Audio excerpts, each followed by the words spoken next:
Hello and welcome to Ula Tea Leaf Readings. My name is Lenor and tonight I'm going to be reading your tea leaves. This is a horoscope for Capricorn. If Capricorn is your solar, lunar, ascendant/rising sign, then this is a message for you. Okay, let's get started.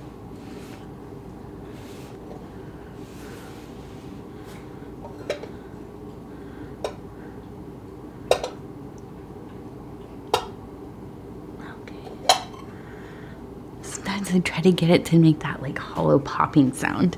It was not working. All right. Okay, Capricorn. So let's see what these tea leaves have to say tonight. And our card is the Knight of Cups. This has everything to do with intuitive understanding, maybe a desire to be released from habitual compulsive behaviors, salvation through giving up,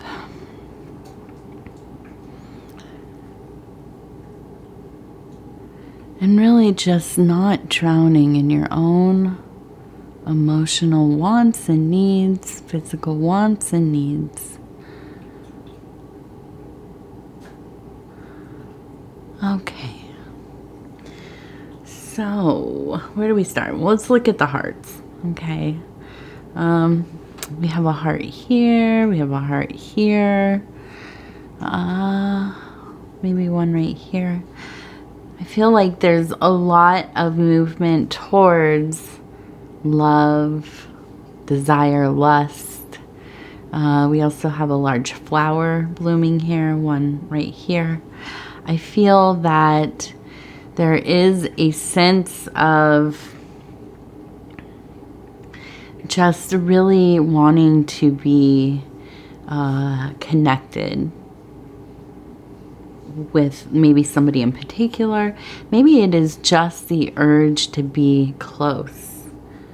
I think that there is a tendency towards, I think that you often work so much, you are very focused on the tasks at hand. You can go long periods of time without thinking very much about love, your love life, relationships, the state of your relationship. And it's not because you are a callous person, an uncaring person, but it's not always the thing that comes up first. Sometimes you have to kind of even be confronted with the fact that something is maybe failing or lacking, you're not spending enough time. But then you cycle into these seasons, I suppose, where there's, the desire is strong.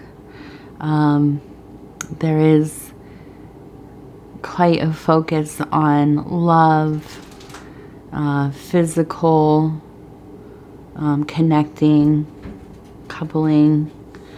And I think that usually, it's just a normal range of feeling like you want to maybe date or be more involved in your romantic relationship, your partnership. And then I think sometimes we can get into the realm of compulsion, obsession, of, oh, TT, hello, of really just spending so much of your energy and efforts chasing, looking for, lingering in the sensations, impressions, these kinds of things. And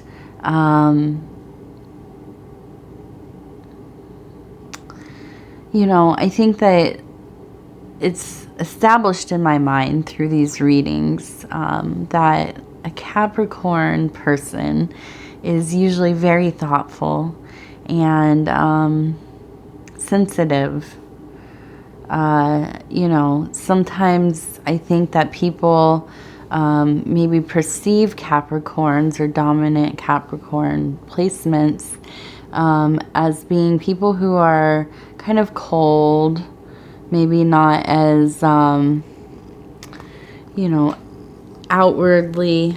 Okay, you gotta go now. You're scratching my... There you go.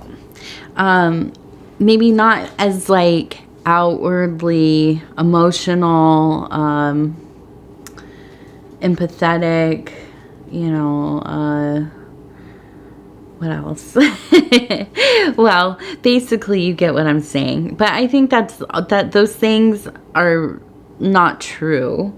I think that maybe there's just a sense of being a little more reserved. Okay, I think a lot goes on in the interior.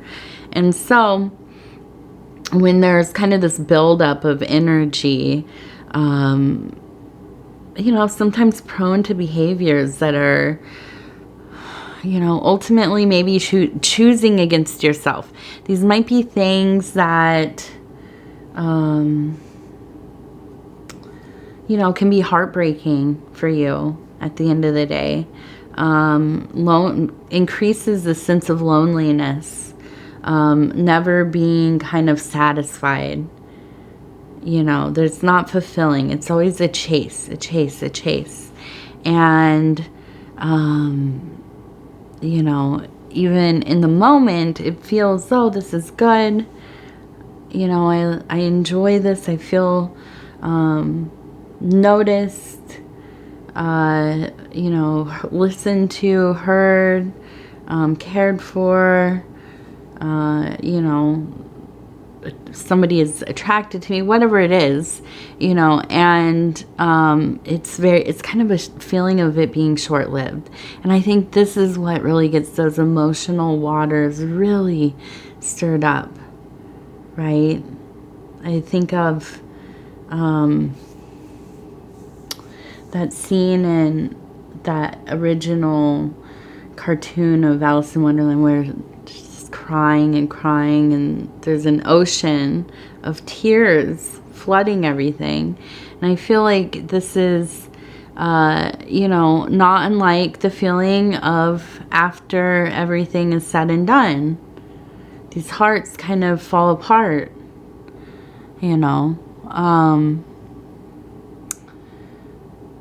And usually, which is interesting to me, is that Capricorn people are pretty consistent. But in this particular thing, I feel, and you know, of course, there are other factors, your other placements, and you know, conditioning, and you know, personality, and whatever. But I do think that in this particular, you know, configuration, there's just, it comes and goes for you. I think the consistency is that you, you know, there's a pretty big duality here, of either being really into the idea of love, acts of love, romanticism, sexuality, all these things, and then it kind of just is like, okay, back to the other, everything else in life, right? And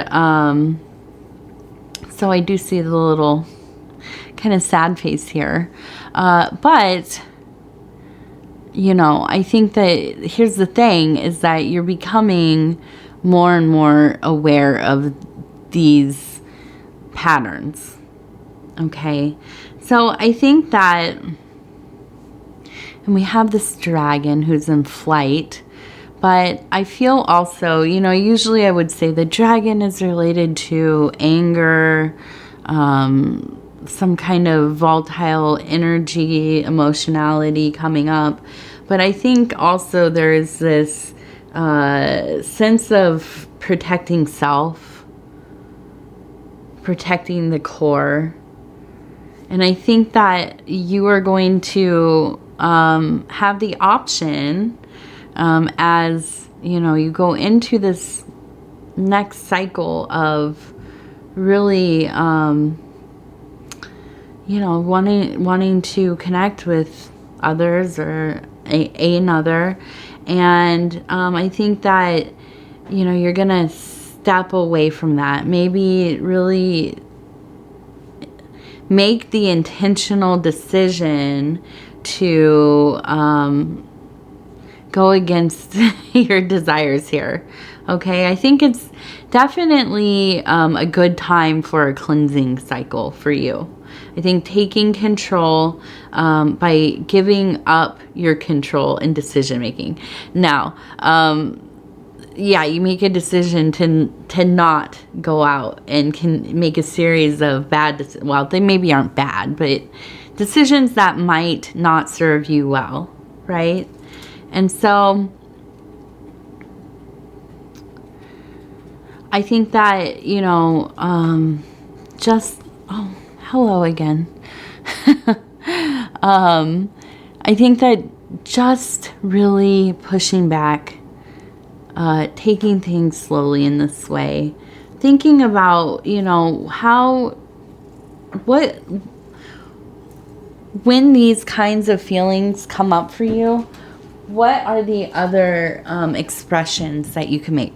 How else could you use this energy? Where could you put it? You know, could you transmute this into something creative, into something, you know, deep interior work, magic, ritual, whatever it is. If you can think about this as a source, this desire, this want, lust, and a real looking for a unification of some kind, if you can strip this down to being a desire to connect with yourself, to explore the corridors of your own psyche, your own spirituality, your relationship with the divine. And I'm not saying you have to do this every single time, but I think that it's an interesting experiment to abstain. Okay, to not always, you know, succumb to the whims of this particular,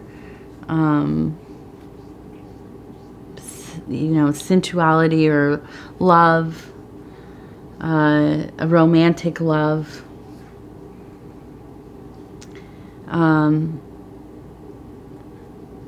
I think, you know, the feeling that I get is, as I'm just looking at these formations, and this one is kind of a heart that's like kind of detached here. I also see a person who's kind of, it almost looks like they're laying down, but they're falling away, okay, from the spiritual zone here. The head is here, and here's the body. And we have a flower that's being blown in the wind here. And so I feel like there's sometimes just this feeling of losing yourself to this, you know, it's like a wind comes in and takes over.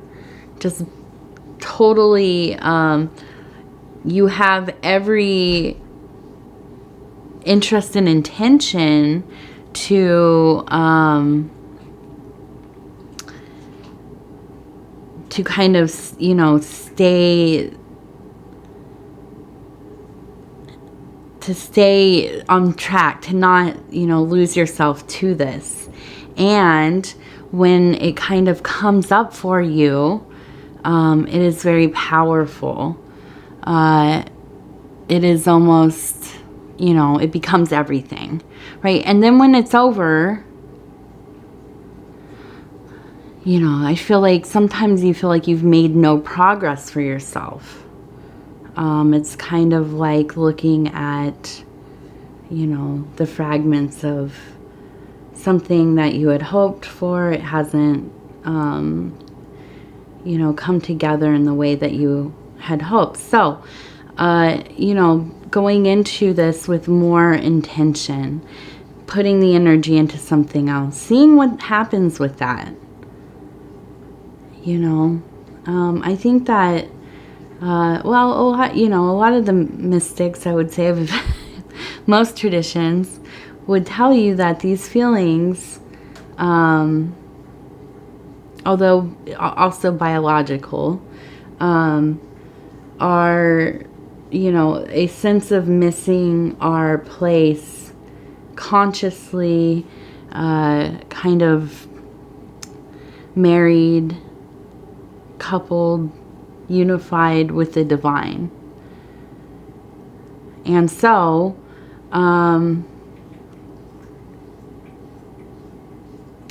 it's, you know, it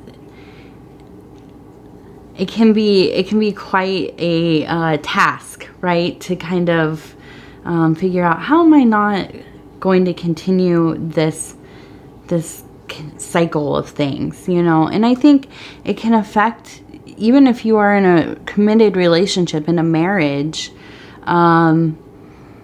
you know, when these feelings come up and, you know, they're so, they become overwhelming, and it's hard to communicate that maybe to a partner in a way that makes sense, because it does feel like it is inconsistent to some degree, right? So, I don't know. I think this is, with these images, with this card, it feels like this could be the beginning point, or at least another push in the direction of kind of figuring out, processing some of these things. You know, working towards maybe something a little bit different.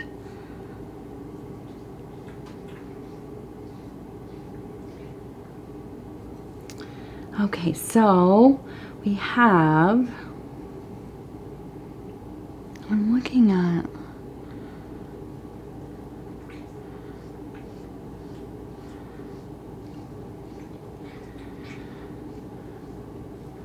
we have a person kind of holding on to, it looks like a child maybe.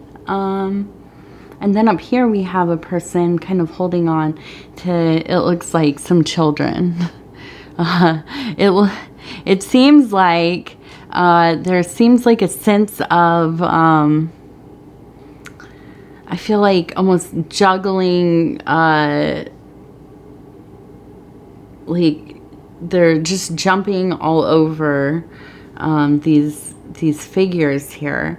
You know, vying for attention, wanting things and asking and questions and, you know, all the things that kids kind of do. And I feel like, you know, part of this is that kind of interior child archetype. I think that, you know, along with everything else we've been talking about, I think ultimately, you know, there are just parts of self that really, when they feel neglected, when we put all of our time into our work efforts, our, you know, the kind of refinement of self, always very serious and by the book, and, you know, there's a sense of the kind of this frenzied, you know, naive, juvenile kind of energy that can come up where, it, you know, you have to also enjoy yourself have time to relax, play, quite literally get your physical energy out, you know, with intentional movement and this kind of thing. We think about this with our children all the time. Like, we want to get them, you know, out and moving, fresh air, so that they will, you know, well, be well. But oftentimes it's because we want them to be able to sleep, right? Like, be on a schedule and not get all grouchy from being inside all day long, cooped up. And so I don't know why we don't think about this in terms of ourselves when we're starting to feel like we've kind of been trapped, you know, and we need to kind of move around and go see the sunshine a little bit and release some of that maybe anxiety that's building in the body, the just feeling rigid from, you know, not being up and moving. And even with the intentional movement, definitely, but also just, you know, having moments where there's not really, you're not trying to produce anything. There's not, you know, any, you're not doing chores or working or hurrying along necessarily, but just having a moment to exist, but not in, you know, not cooped up in the house there. Okay, so let's see. And I just wanted to point out we have either a Z or an N, and that is rather large. And I'm sure you noticed that. So I will mention that that might be an important letter or name for you. And let's kind of... So we have what I have been thinking of as the illuminating candle. It looks like a lowercase I. So this is large, bold, and makes me believe that you know, there's going to be some kind of, you know, revelation happening here. I think that something really will come through very clearly for you. It's going to be kind of an aha moment, and I can see you just kind of, you know, thinking like, you know, it's like a new era. I can't believe I haven't noticed this before. Like, all these things kind of make sense. This is such a large,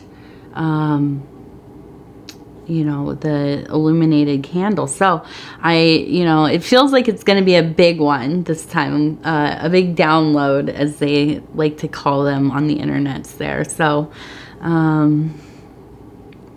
we also have a bird who is in flight and looks like kind of maybe a dove, like a bird of peace.